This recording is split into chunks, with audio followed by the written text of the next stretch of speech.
Bismillahirrahmanirrahiim. Caawa waxa aan sameynay oo aan sameeyay rooti. Rootigaas oo ah casho iyo hilib lo'aad oo beef ah. Waxaan ku bilaabay qasidii rootiga, fixiso hal bac ah, 2 qaado saliid ah, xabad ukun ah, 2 qaado sonkor ah, kadibna 4 koob oo bur ah. Kadibna waa is dhex gelinayaa. Waxaan isku walaaqayaa, waxaan rabaa inaan is dhex geliyo. Markii aan dhameystirayna waxaan doonayaa inaan daboolo. Waxa uu daboolnaana ilaa 2 saac. Haddana waxaan saarayaa hilibkii dabka loogu talagalay rootiga in la dhex geliyo. Casho fudud baa caawa sameynaya aad u qurux badan. Hilibka ayaan khaleynayaa. Hadda waxay ku soo khaleysmay. Waxaan ku daray maraq digaag iyo basbaas qaado foodeeda. Waxaan ku daray oo kaleeto xawaash ala kulli xaal waxyaabii lagu carfinay oo dhan baan ku daray.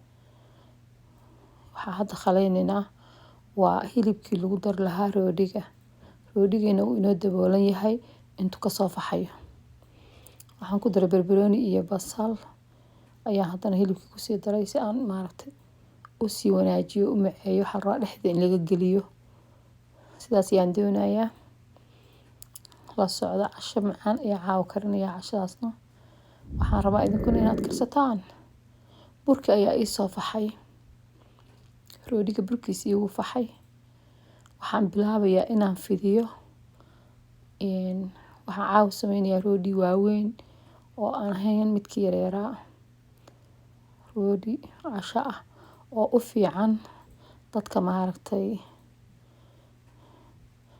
dadka waaweyn, dadka carruurta haysta qoysaska waxoogaa maaragtay dhowr qof ah. Rootigan caawa waxa weeye rooti aad iyo aad u qurux badan. Aan ka soo shaqeeyay casho fudud baa la dhahaa. Gurigaaga ku karsanaysaa, ilmahaaga u sameysanaysaa. La soco. Rootiga ayaan rabaa inaan inoo sameeyo. Sidaan u sameynayay ayaan isku hagaajinayaa walaalayaal. Ku soo dhawaada caaway rooti casho ah iyo hilib. Hadda waxaan diyaariyay rootigii. Waxaan rabaa wax yar inaan maaragtay aan daboolo si uu soo faxo.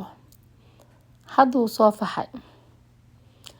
Markii uu faxayna waxaan korka ka marinayaa wax yar oo ah ukunta shaarkeeda.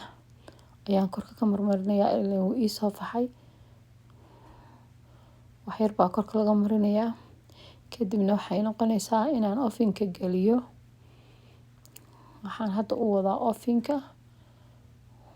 Waxaan ku xiray 40 daqiiqo. Ovenka markaan geliyay waxaan ku xiray 40 daqiiqo.